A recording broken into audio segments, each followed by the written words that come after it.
hey, you came back. Welcome to Fill Me Up. Or welcome for the first time. Either way, you showed up today, and that is not nothing. I'm Jessica. Oh, fill me up. Yeah, we've rebranded. And can I say that or no? Absolutely. Thank you, because we were something else before. And why are we Fill Me Up? Because Fill Me Up, fill my cup. Well, I used to fill me up with weird things, and now I'm filling myself up with the truth. We're filling ourselves up with the honest truth of the reality. The great reality. And we're not here to make you feel better. We're here to wake you up. Ooh. Important distinction. Well, and I want to do another distinction. We're not even here to wake people up. I think it's more just lay out facts as we know the truth to be with our experience, strength, and hope. Because I can't wake anybody up, but I can lay out what my experience is. I can lay out my truth. And then if you like what I'm laying out, you can pick it up or you can just swipe. You can keep swiping on us. That's cool too. So today we're going to talk about men. Oh, my favorite subject. One of my favorite subjects. That's my favorite subject. I love me a man. And we're not talking at them. We're not talking against them. We are not those women that No. I'm never man bashing because we need you, men. We need you. We need you. We love you. Let's just get that on. All men too. Gay men, straight men. We need you all. I don't care. I think I just shared with you at your house how I will never fight with my hairdresser again. I needed him. Went to a female hairdresser. It didn't work out. I love you, Cody. There we go. Cody, thank you for making Jess's hair. Thank you. Fabulous. Hi, Justin. You're the best hairdresser in the world. And so we're going to talk about what's actually going on with men and what nobody has the balls to say about them. We're going to use our own experience, strength, and hope. And I think that lies in, if I can probably speak for both of us, more recently, our experience in the recovery community. We sit across from a lot of men that are in recovery, opening up about certain addictions, opening up about certain bottoms. And previous to that, I have a background in exotic entertainment, and I definitely got a huge education on men in their finest and men in their not so finest moments. When you get a degree from the School of Hard Knocks, don't take that degree lightly, or a PhD. You really do get firsthand practical experience. It's like, I love when they're like, I'm a doctor, and it's like, doctor, have you ever performed a surgery? No, I've studied it. I've done all these things, but have you performed the surgery? No, I have. Well, then I don't believe you until you get the is it practicum or whatever it is, experience, a practical experience in it. Mm-hmm. I don't want to know. It's like when people tell you about death. Have you ever died? No, you haven't. So shut it. Right? You're absolutely fucking right. Okay, so how was your week? Let's get into just a little catch up because I haven't seen you. It's 2026. Okay, let's just get there. And it's getting crazy out there. My week has been filled with ups and downs, ins and outs. Like, I'm really remembering who I am. Like, a lot of people are not well. We have a lot of deaths happening with animals. I talked about that, I think, our last episode. Oh, God. Cover your ears, Dodo. No, Dodo's fine. Dodo's very fine. But we just talked about, as we were setting up today, people just dropping dead. Yeah, we've heard a bunch of people dropping dead of heart attacks and things like this. And, I mean, no conversation would be complete without pointing out the obvious. They said that this was going to happen. Oh, they did. They did tell us that this was what's going to happen, that we were on a 10-year agenda, 2020 to 2030. So I'll remind our friends out there, and you too, Jess, that we're right in the middle of it. It's 2026. So we're in the middle of stuff. I'll ask you this. Did anything happen this week that made you think differently about the men in your life? You know what? Yes, they did. Okay, Mr. Luxembourg is still here visiting from Luxembourg in my home. He extended his ticket, and I have a starseed staying in my house, Adam. Yeah. Now, when you Adam came to pick me up this morning, both of them at 9:30 a.m. were still in bed. Now, and it's a Friday morning. Ooh. You and I are up. I tried to get up bright-eyed and bushy-tailed, like even comb my do this morning. I was at the gym at 6:30. I can't with the sleeping in. And it's not just these men. It's a lot of men across the board. I'm seeing very strange things going on. I want to respond to, because this is a question for both of us. Has anything made us think differently about the men in our lives this week? You mentioned that your man was in your country your house, your arena, so to speak. Is it your experience that men, okay, segue, 1 second. This is going to make sense. Have you ever had a crush on a personal trainer and then seen him outside of the gym and he's out of his element and you're like, ew? You're like, what was I thinking? I went full retard. Yes, I have had that experience. It doesn't matter because someone in their element. Or ever had a crush on like a chef in like a restaurant that you worked with? Quite often, actually. Not just a crush, an affair with one. Thank you. And yes, and then out of their element, it's like, wait, did you learn that you speak master command of the English language, but you went full retard? I don't speak that language. It's like, or their hands look so great when they're putting the food together and then take them out of that environment. It's like, you don't even have hands. You have like claws. So, okay, that sounds like a very specific experience. I want to know his name later. So that to be said, like, did anything change my mind about men in my life this week? It's like, yeah, because I'm watching, as our book likes to tell us to say, I'm watching and just studying and everything in his assignment. And when I see people out of their element, if they don't have the same consistent energy, yeah, it does. It makes me think of them differently. I had like dinner with someone and it was like my arena. It was like a restaurant that everyone knows me and it was like my culture and everyone's like, hello, hello, hello. And like, I don't know if that person held court, so to speak, as best as I would have hoped and wanted him to, because I assign magical, mystical qualities to people that cannot live up to them. Can you relate to that? Well, I've seen a lot of, as you just said, that compassion for men right now. I think we have the fluoride in the water has decalcified their pineal gland. There's so much estrogen in the water, like all the birth control pills. The food is not normal anymore. We have literally chopped men off. So I've got a lot of compassion. And why? The hairdresser friends that we're talking about. Mm-hmm. My fabulous gay came to me and he said, Nikki, I can't even find a real top. Okay. Like, and if you don't know what that means, go out there and get a gay friend. And no, I'll tell you what it means. It means a person that gives instead of receives. Okay. In the act of sex between two males. Okay, there we go. We don't need to get into it more. No, we don't. People that are listening aren't dumb. Thank God they're not. And so and he's masculine. He's very masculine and he wants a really masculine guy. So it's like us. Okay. Okay. That's what that just resonated with me. I am a strong human. I'm not going to use the word woman. I'm a strong human. I'm a strong energy. But I need, Nikki, a man that is stronger than me. And that slims the pickings, honey. Something's gone AWOL, and I think this is part of the problem right now. And if you say that, you're a misogynistic pig, Nikki, for saying that, whatever it is. No, I'm not. Or whatever I'm expressing right now, men need to be men. Mm-hmm.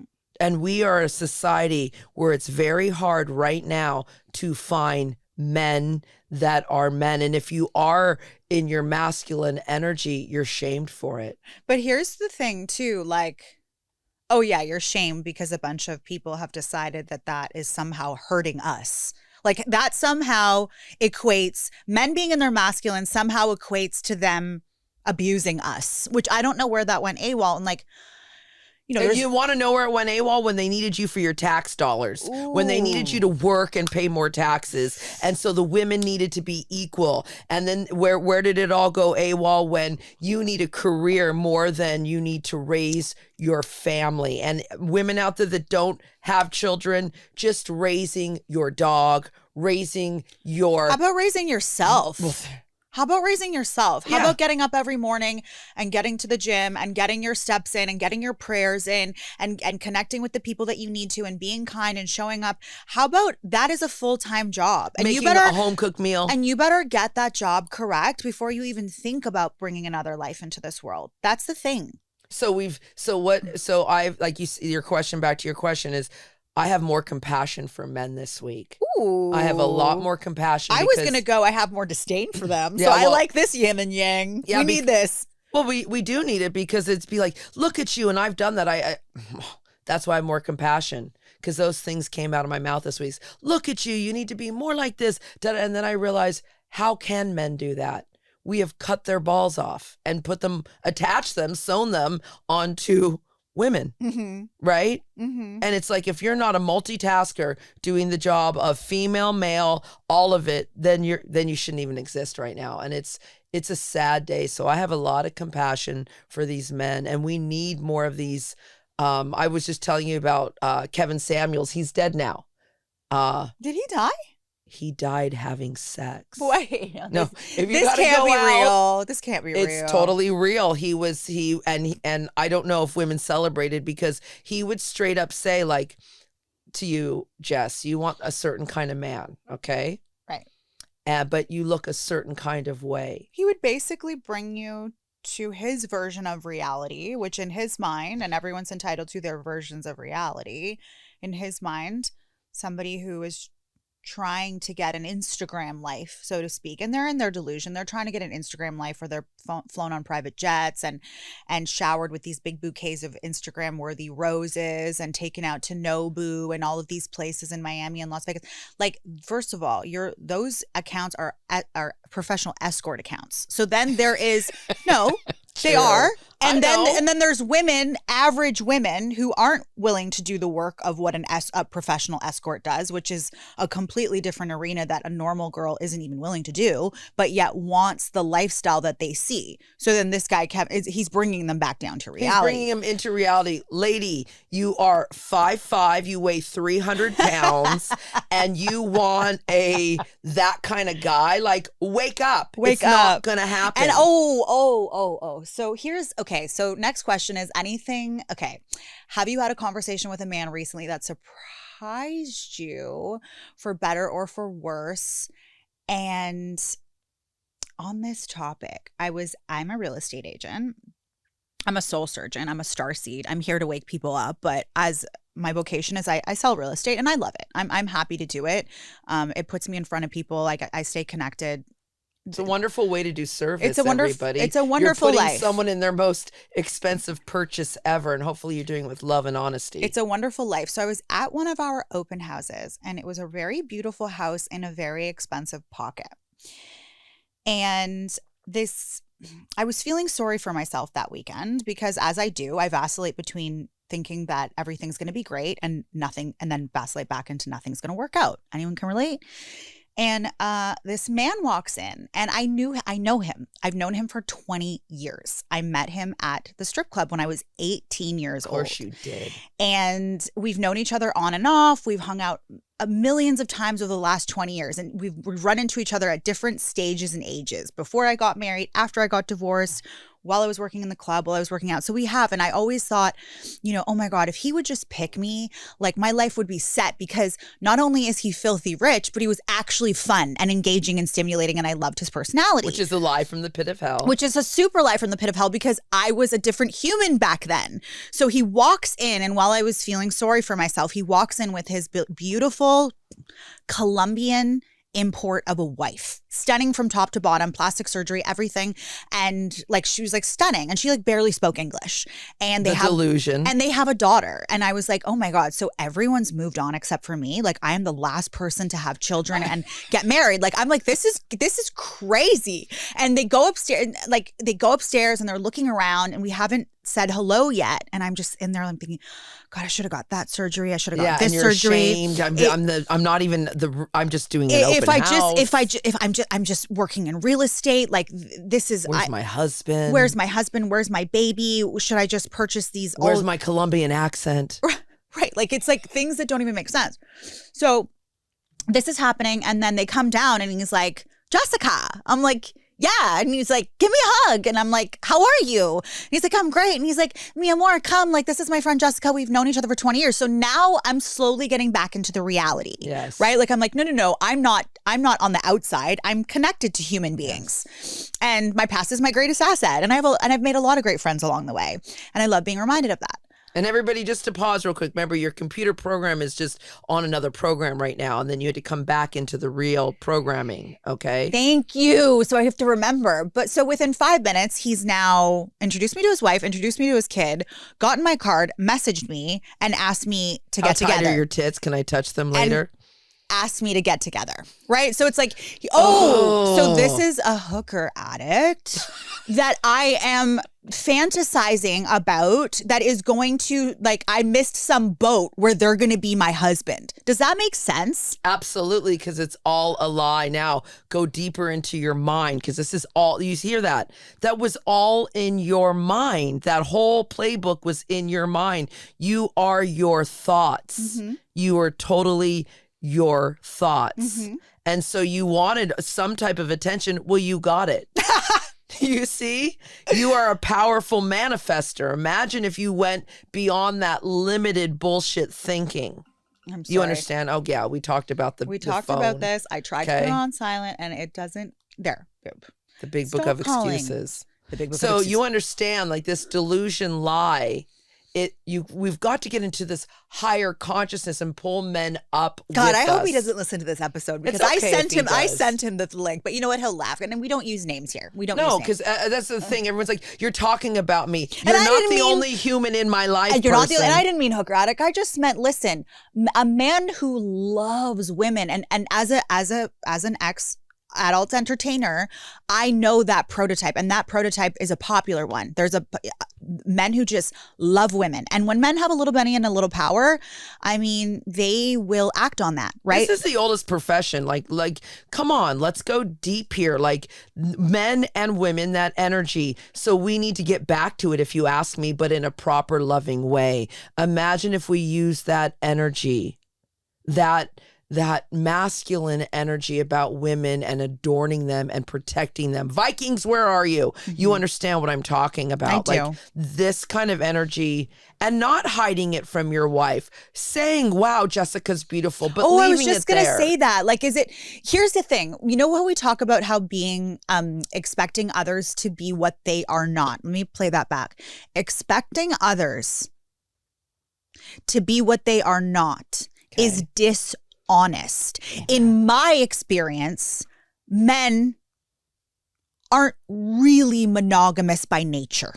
Okay, does that make sense? Maybe not. I'm not saying they're going to stick it in every hole. I'm just saying they don't have blinders on to other women. Most animals don't. I can name, out of all the species, like swans, penguins, gibbon monkeys, seahorses, and there's a million animals out there that don't mate for life. So go on. Okay, so God love them. Like, when women get so angry, all men are pigs. Can you believe he did this? Yes, I can. Yes, I can believe it, because I've seen men coming into the club while their spouse is having a cancer treatment at Princess Margaret Hospital every week, coming into the club weekly while their partner's having chemotherapy. So We've all seen it. I'm not surprised when someone does something that is what typically a man would do, which men love women. And that's how God created us, for men to love us so that we can procreate. And he also created them to protect us. And we've stripped them of that by emasculating them. Yeah, and by this false narrative that it's not normal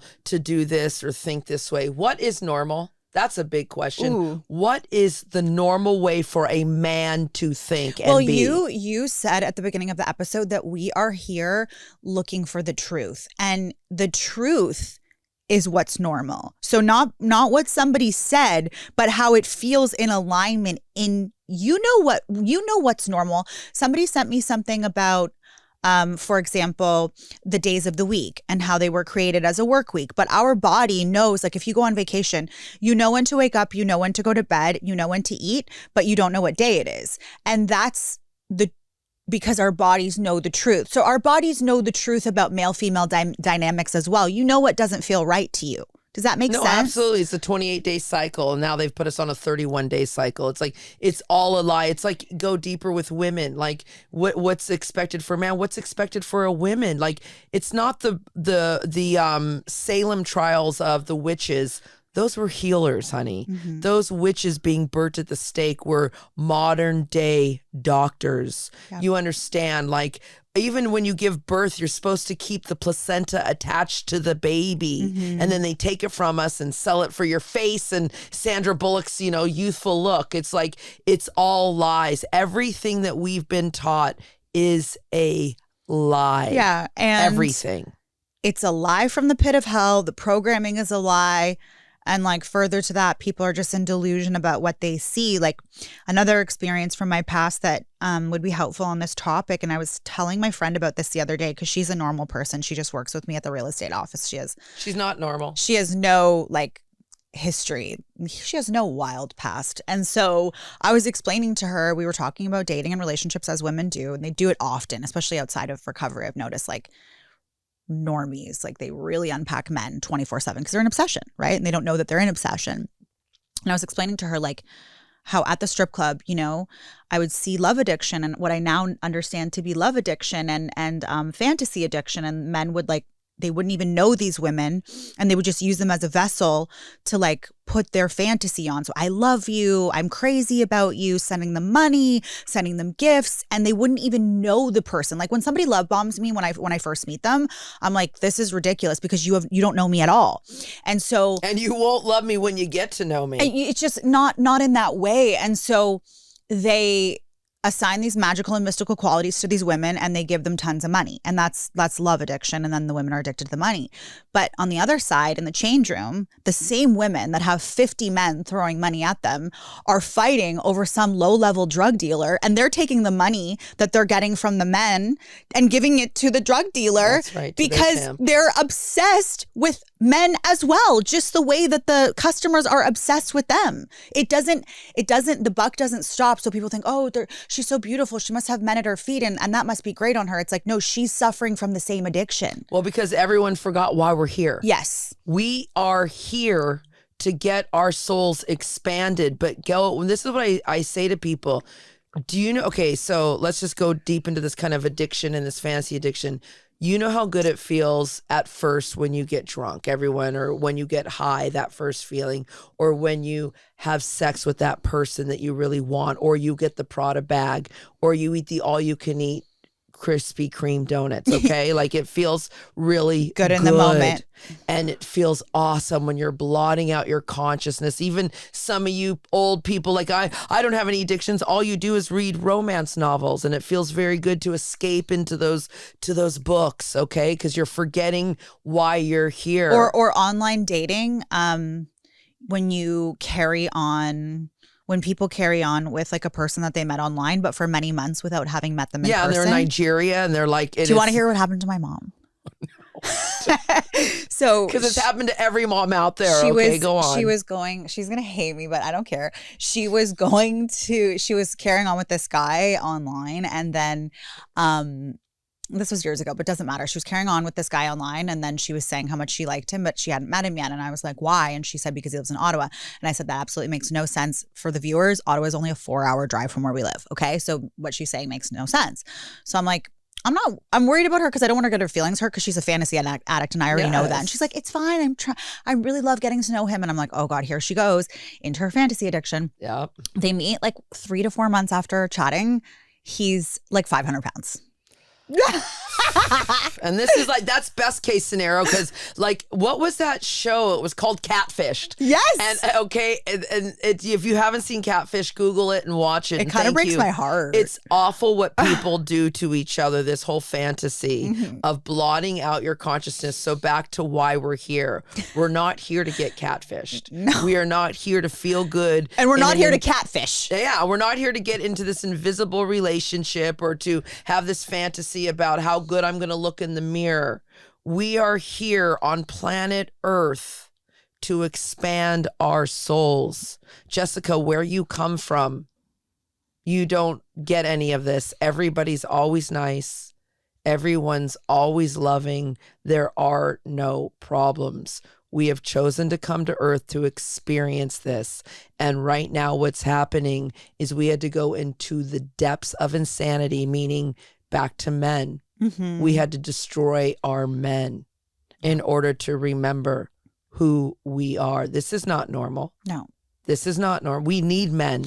We need men because we're at war. We are at war. And I'm not talking about a physical war. And it reminds me of a part in our big book, which is our Bible. And it talks about how, or maybe it's in the 12 and 12, and it talks about how recovery rates for people in AA when they went off to war in World War II actually strengthened. So the men that had 12-step programming, a program designed for living of spirituality, when they went to war, instead of like relapsing because they were in war, their programs got stronger because it's a tool to fight.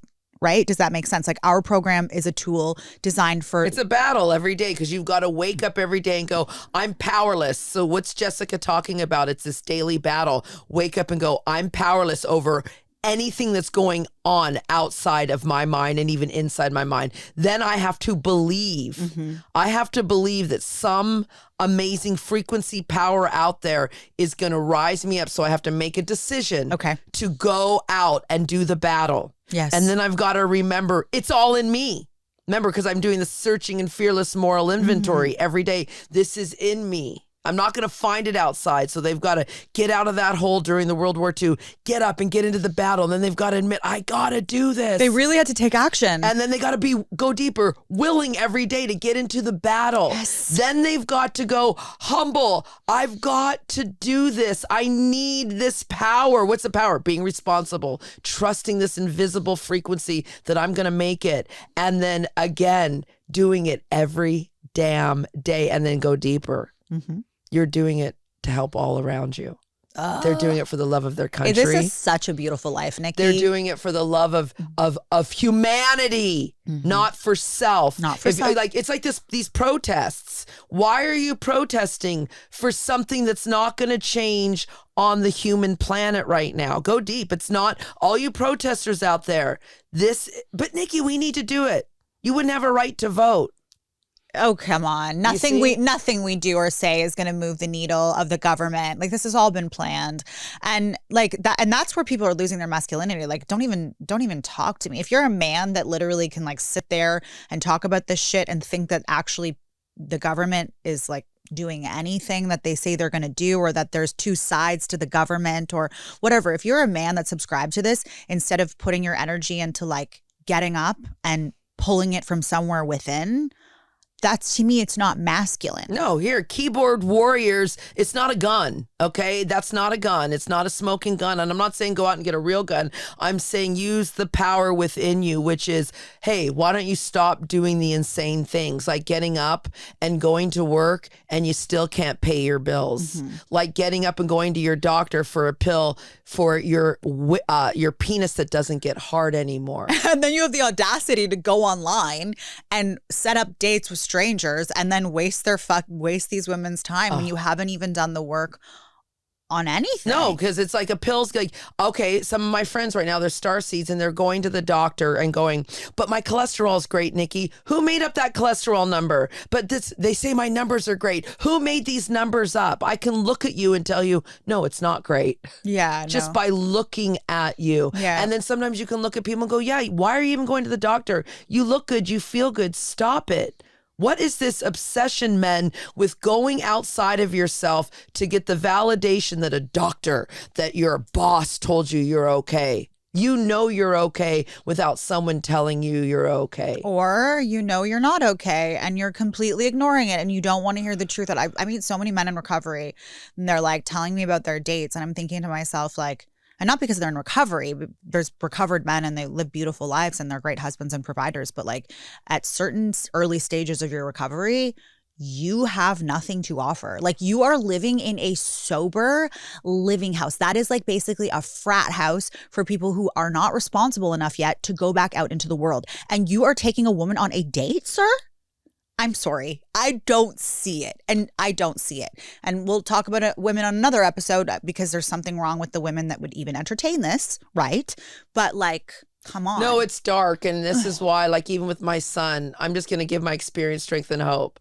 He'll be 22 July 13th. Happy birthday, Angel. Happy birthday. And long story short, coming up, I pulled him out of school because the programming goes so deep in these schools. School is like, no, it's unless you're going to be a doctor. Why would you want to do that? I don't even know. Like go out with Yaya or Papu and find out how to get in the garden. Find out from No how he built the house. Okay. Go out there and figure this out. Pulled him out of school. He knows there's no 50-50. You pay for your girl. 50-50 ain't in the Bible, honey. No, you pay for your girl, and your girl should be cooking, cleaning, Nikki. Blowing you. Thank you. I didn't want to say it because it's my son, but it's true, these things.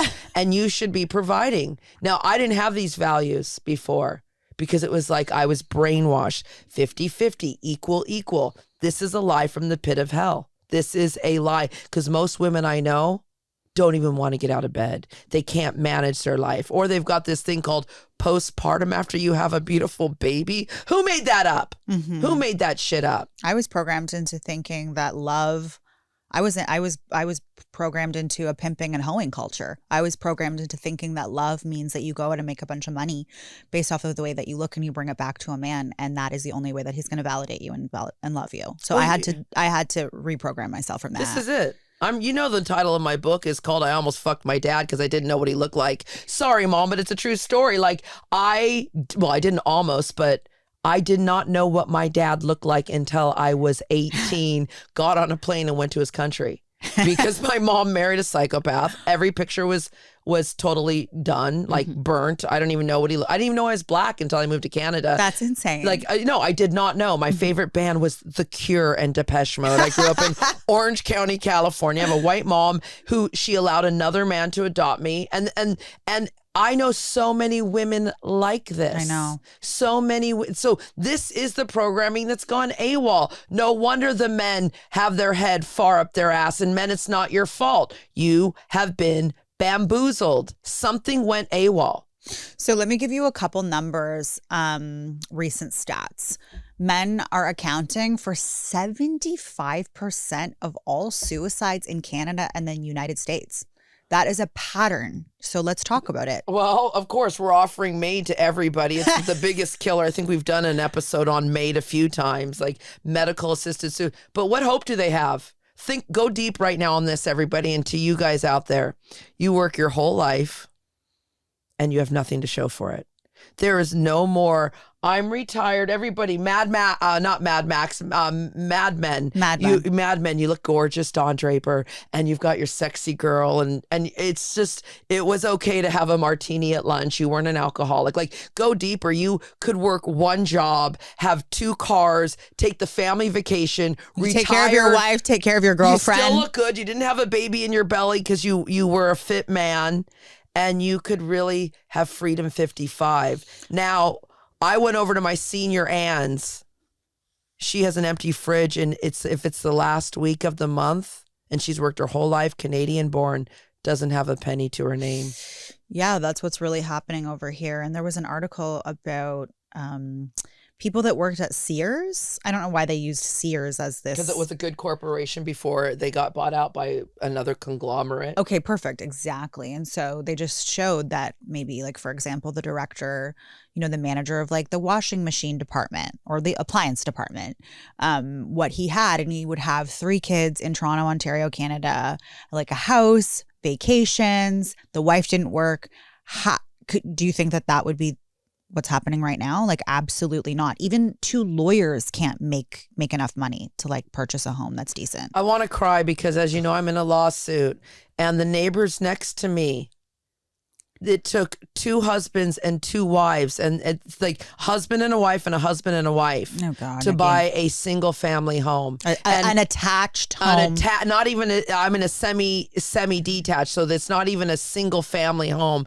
2 couples to buy that. Like, it's dark out there. And my cousin, are you out there, cousin? You've worked your whole life and your husband's still working. Like, it's gross. And they have no children. Yeah. And they're worried about money. Things have just changed. They've changed. This woman was sharing in a meeting yesterday, and she said in part of her share, she goes, I got married late in life. And she said in her late 30s. And then she said something about her husband not being able to accept her past because she's had such a past because she was in her late 30s. And I thought, nobody that I know, and I'm in my late 30s, nobody that I know is married yet. It's not late to be married anymore. People can't afford to be married and have children. They can't. This is like, let's just get into the reality of it. You're a slave.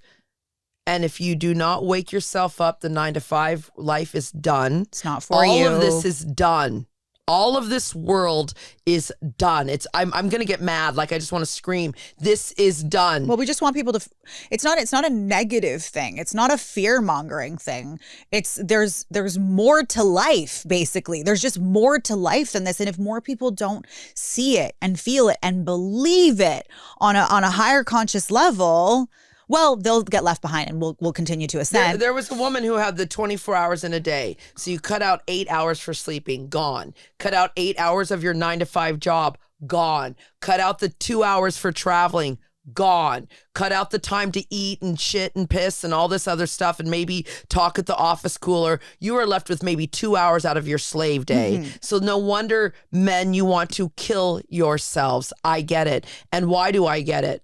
Grandpa took a pistol. That's why my mother lives with me, and blew his head off. In front of your mother. In front of my mother at 59 years old. That's how hopeless the men are. It doesn't shock me anymore. Actually, my daughter's right now in Vegas. And because Papa Tibor died. I love you, Papa Tibor, Hungarian. And they're there with Daddy right now, Haley's dad, my high school sweetheart. I love you, Attila. And they're cleaning up Dad's place, Papa Tibor's place. Nothing. He has nothing. My granddad, Charlie, he left us with nothing, $2,000, and we used it to plan his celebration of life at the Legion. There you go. For veterans. And that's what he would have wanted. And thank you, Attila, because you were taking care of your dad. Like, you're a real man, and I love you. And thank God, I always say to my daughter, I slept with the right guy, and you're such a good guy, baby daddy number one. But this is what's happening. Imagine you come here, you work your whole life, and you die with nothing. This is the norm right now. So just to pivot, so we're going to talk about the term manosphere, which we talked about as a corner of the internet where there's influencers like Andrew Tate, which I don't disagree with. And you mentioned Kevin Samuels. Yes. And let's talk about that programming, which is kind of, people call it misogynistic. It's kind of, they sort of slut shame. They put a huge emphasis on physical health, which isn't a bad thing, but they take it to an extreme. You got to get up, the cold plunge, the hot plunge, the sauna, the gym, everything before 6 a.m. People make fun of it because it's so unattainable, and they put it in this tight little Instagram reel. And basically, if you're not achieving that, you're a fucking loser. I'm guilty of it. I've sent my son the Andrew Tate clip or whatever. But what I realize, and what we've talked about, my son and I, and most men, that's just a clip. Like, he's not really living what I would call a righteous life because he's not honest. He's got multiple women. That's not an honest lifestyle. That's not an honest lifestyle. That's not honest. I'm sorry. Why do you need that? Why do you need multiple women?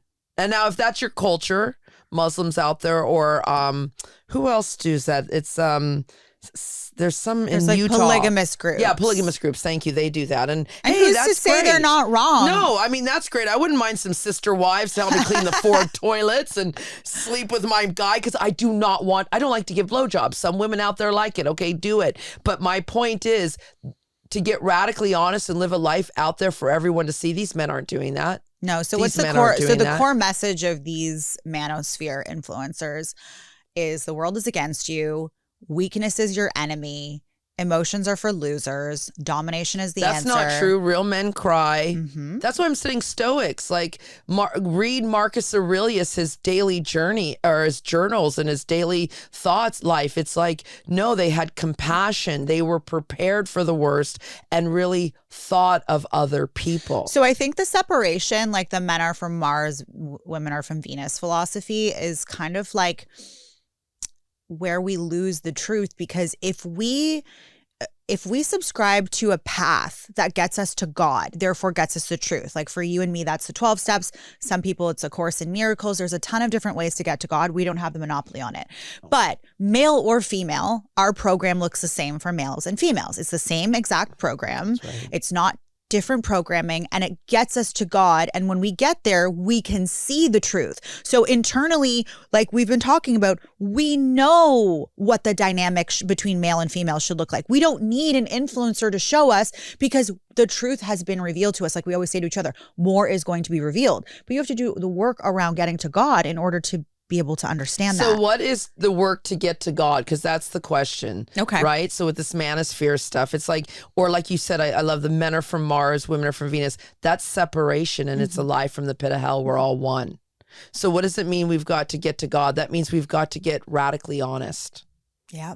Is what I'm doing and saying helpful? Then what does it mean to get to God? We have to be radically responsible. It's not responsible to make a baby here and then make a baby with another woman in the same week. It's just not, it's not kind. It's not responsible. It's not generous of spirit to do that. Like, go deeper with with the separation. It's like, because people are like, what is God? It's all inside of you. It's being accepting. It's being loving. Does that make sense? 1,000% it makes sense. It makes sense to me because I'm willing to actually listen and hear for the truth. But if I'm looking in a funnel, in a vacuum of a certain like lifestyle, and I take that and I idolize it, which I've done. I've talked about pimping and hoeing culture, huge part of my adolescence. Okay. I know what it's like to subscribe to a lifestyle and worship it and give it everything.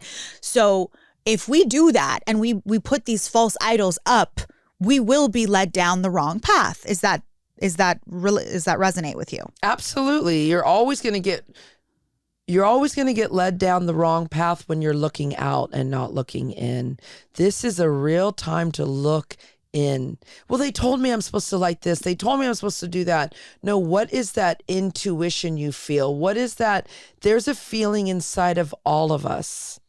And we know it, but we ignore it. So you just can't recover from something that you refuse to name. And the 12 steps isn't the only spiritual practice, like confession. Yeah, that's part of the 12 steps.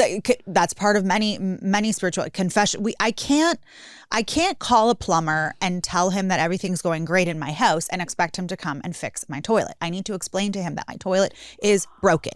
Good analogy. Great analogy. So what's broken in our men, what's broken in our women right now is the fact that we're forgetting that we're all one. We're all forgetting we're real powerful, that no one's coming to save you.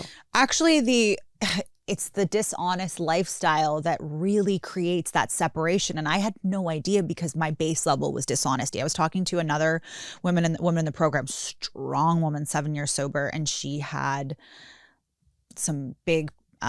a big past in that industry. She ran girls. Okay. And I had to remember when. And I was just like, yeah, my whole life was dishonest. I was always lying about my work. I would always say that I was like an art dealer. Yes. I went to Miami and like worked through Art Basel, but it's like I was really just, doing other things.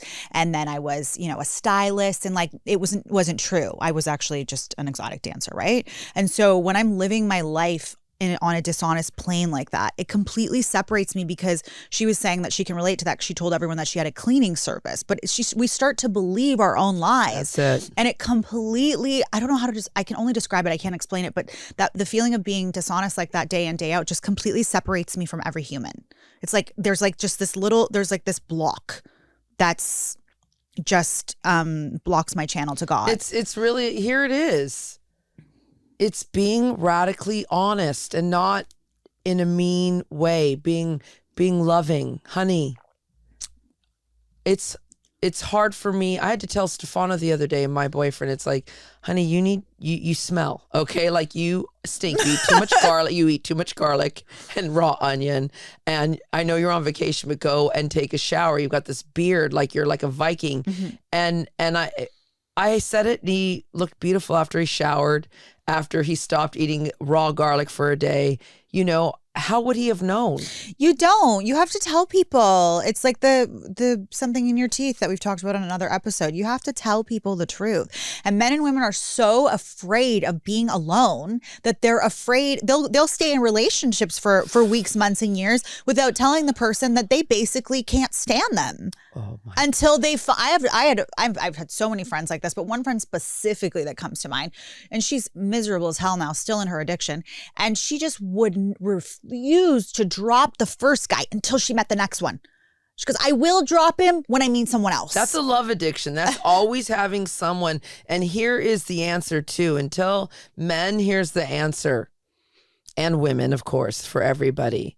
But until you love yourself the most, and I don't mean worshiping self or looking in the mirror and having a tight abs. No, we're talking until you really respect who you are and can be honest.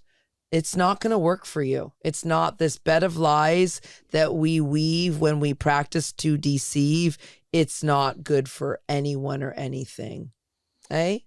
What are you thinking? I'm going to think we should go into some question and answers because we have some questions from the audience. Okay, let's hear them. Okay. So we've been getting messages since episode 1, and we just want to say thank you for all the people that have sent in questions. And you know where to do that. You can find us on Instagram, and you can drop a comment in any of the Spotify, YouTube, or podcast platforms. And our first question is, my teenage son has been watching Andrew Tate content for months. Every time I try to talk to him about it, he shuts down completely. I don't know if I'm handling this wrong or if I'm the problem. How do I reach him? Well, why don't you sit down and watch it with him? Get armed with the facts about what he's watching and then discuss it. Like, this is another thing people aren't doing. Philosophy. It's like philosophizing. Sit down with him because he's watching it alone. Mm-hmm. Sit and watch it with him and then invite him to watch something else with you. You understand too, like, yeah, he's watching Andrew Tate. Sit down with him, watch the Andrew Tate, take notes, and turn everything off and discuss it after with him. What did you think of that? This is what I thought of that. Mm-hmm. And then say, would you be open? Would you be willing to see something that I like to watch? And then, like you just said, maybe it's Marianne Williamson. I love her so much. A Course in Miracles. Maybe it's something else that she may bring in. Maybe it's our podcast, Mom. That I think I'm hearing to. You say lead by example. My father used to say to me, Jessica, do as I say, not as I do. You want to know what I did? I did what he did. Okay. I didn't do what he said. I did what he did. That was cocaine. Okay. Well, and it's a compromise is what I'm hearing too. So like if son wants to watch the Andrew Tate, mm-hmm. Mom, you watch it with him, take the notes, but then invite him to watch the Joyce Meyer with you and take notes and then go out and do something that you both love to do. It's really inviting each other and having an open mind in each other's interests. Beautiful. So another question that we have had come in is, I am a man in recovery. 2 years sober. I still feel like I cannot talk to anyone about how I am actually doing, not even in the rooms of recovery. I put on the recovery face and go through the motions, but I've never actually said out loud what I feel. Is this normal? No, you're dying. Because if you're in a recovery room and there's only one book, there's a lot of other books, Jess. I mean, we can talk about it. There's other recovery books that a million other people have written, including, these 12 steps to unfuck yourself, all these other things, mm-hmm. but there's only one real book, okay?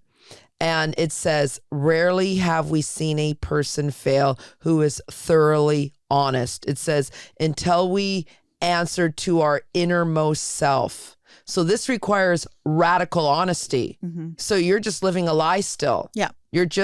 This is honest. Like, how are you? And we've talked about this. How are you? I'm fine. No, you're not. You're not fine. You're going postal. Mm-hmm. Say it. Say it. I'm not okay with this. I am not okay. Or say how you feel. And that is the problem with society. Everyone is an NPC. Because once you say how you feel, like, you can find a solution. Let's just use the toilet example or whatever. Let's just say I need a sound technician for my show. I don't even know if we need that on here. I don't know. I just show up. But like, let's just say we need one. If I don't walk into rooms and like put on Instagram or like call my friends and tell them that I need a sound technician, how the fuck am I going to find one, Nikki? You're not. Thank you. Or how are you going to feel as part of? Because when I hear you say, I hate my life today, Nikki, and I'm going, oh my God, thank God I hate mine too. Yeah. And then together we can find the solution because you can't do it alone, person who wrote in. It takes two to see one. Thank you. I have been married for 14 years. My husband has never once told me he loves me without me saying it first. Ugh. He has never cried in front of me. He works, he provides. He's not cruel, but I feel completely alone. I don't know if this is fixable or if I have just been waiting for a man who does not exist. Oh my God. I love women like this too, because you'll let your husband stick his penis in every orifice, but you won't sit down and say, honey, what's the problem with saying I love you? Like you understand, like you will let him put his penis in your ear, up your nose, but you won't sit down and take the time to really have an intimate discussion. Not saying how you feel is a form of dishonesty. People aren't mind readers, man. Especially he after should 14. say that. Like if he really loved me, he'd say he doesn't know. Who made up those? I love when women, and they say it to me all the time. He should. I have one friend. Well, I need him to text me back within 24 hours of having sex, or I feel anxious, and I'm going to tell him that makes me feel anxious. It's like, whoa, so you're making basically a new person that you shouldn't even be fucking in the first place so soon, responsible for your feelings. It's not honest. Okay, so number one, wife, that's congratulations on 14 years of being in a relationship and not being fully honest, okay? Like, that's not easy to do. That's a real hard feat, so thank you for doing that. But get radically honest. Like, you have to start getting honest with people. They don't read minds. You have to arm people with the facts about yourself so they can make changes. Arm them with the facts. Arm them with the facts. So that's it for today. Thank you for staying with us at Fill Me Up. We loved having you here. If you heard something that you connected to, or if you feel like somebody in your life can be helped by something that we said, please send it to them. Please click follow. Please share it. Please get us on Instagram. Send us your DMs. Send us your questions. We love being here. Yeah, thanks for the questions, you guys. It's just, it's food for thought till we meet again next week, Jess, because there's lots of things. And I just want to say to all men, we love you so much. Love yourself, because no one can love you until you love you. And I just want to say to all men, fill me up. Pervert.